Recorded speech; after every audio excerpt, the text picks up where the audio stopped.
So I refer to the empathy gap when it gets to predicting how our future self will feel, okay? How we are going to feel and be motivated when we pursue our own goals. There is also research on the empathy gap in trying to understand other people, and the finding there is that it's really hard for us to feel something that someone else is feeling unless we feel it too. It's hard for us to be empathetic to their feelings.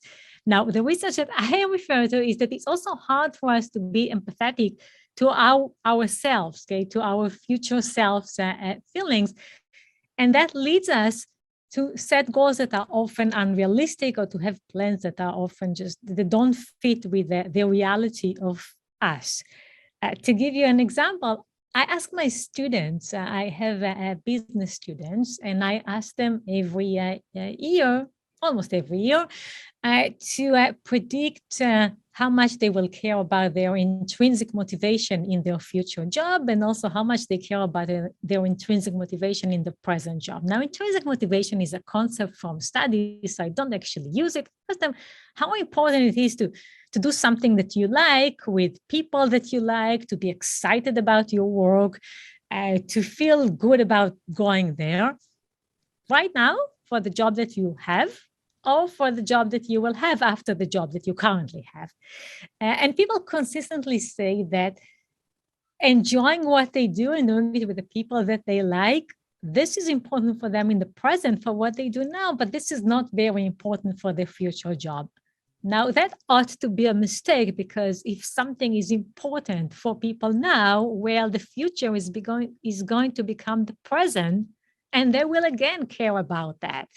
If what gets me out of bed in the morning is the fact that I have something interesting to do at work, then this is true now, and this will be true later. And this empathy gap, this not feeling how much my future self will care about these intrinsic motivators, is what makes us often not come up with the best plans. Let me also, I think, mention another study that I think will illustrate that.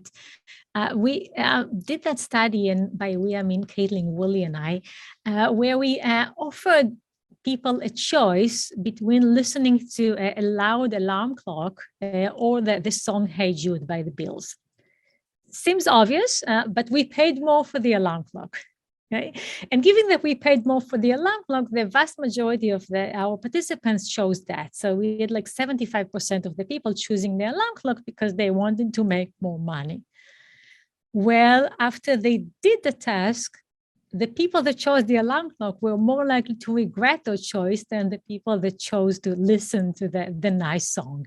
What we see here is that people predicting that they would care more about money than songs, but when they do the task, when they have to follow through, they actually regret that, because they care much more about enjoying the music than making a little bit more money.